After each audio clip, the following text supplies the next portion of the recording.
இரடியம் மோசடி வழக்கில் தமிழகம் முழுவதும் மேலும் 24 பேரை சிபிசிஐடி போலீசார் கைது செய்திருக்கின்றனர். கூடுதல் விவரங்களை வழங்குகிறார் செய்தியாளர் கதிரவன். வணக்கம். விவரங்கள் என்ன சொல்லலாம்?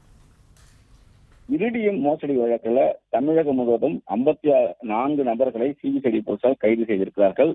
ஏற்கனவே 30 நபர்களை கைது செய்து லட்சக்கணக்கில் பணம், தங்க நகைகள், சொத்து ஆவணங்கள் பறிமுதல் செய்யப்பட்ட நிலையில கடந்த சில தினங்கள்ல மேலும் 24 நபர்கள் கைது செய்யப்பட்டதாகவும் தெரிவிக்கப்பட்டிருக்கிறது. குறிப்பா இந்த வழக்குல மூளையாக செயல்பட்ட சுவாமிநாதன் என்பவரை சிபிசிஐடி போலீசார் 3 நாட்கள் காவலில் எடுத்து விசாரணை மேற்கொண்டார்கள். அவர்கள் மூலமாக பல்வேறு தகவல் கிடைக்கப்பட்டு அதன் அடிப்படையில இவர்கள் கைது செய்யப்பட்டதாகவும் தெரிவிக்கப்பட்டிருக்கிறது. மோசடி செய்த பணத்துல முதலில் 3 வீடு, சென்னையில் ஒரு வீடு மற்றும் பல நிலங்களை சாமிநாதன் குவித்திருப்பதும் போலீஸ் விசாரணையில் தெரிய வந்தது. கிரிப்டோ கரன்சி மூலமாக முதலீடு செய்ததாகவும் தெரிவிக்கப்பட்டது.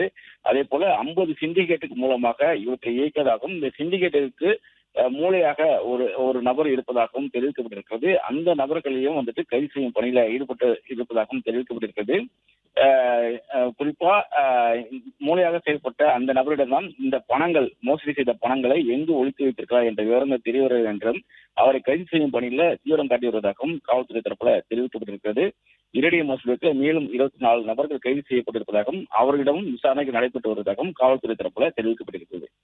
பிளே ஸ்டோர் மற்றும் ஆப் ஸ்டோரில் இருந்து பாலிமர் செயலியை QR கோடு மூலம் பதிவிறக்கம் செய்யுங்கள். செய்திகளை உடனுக்குடன் பெறுங்கள்.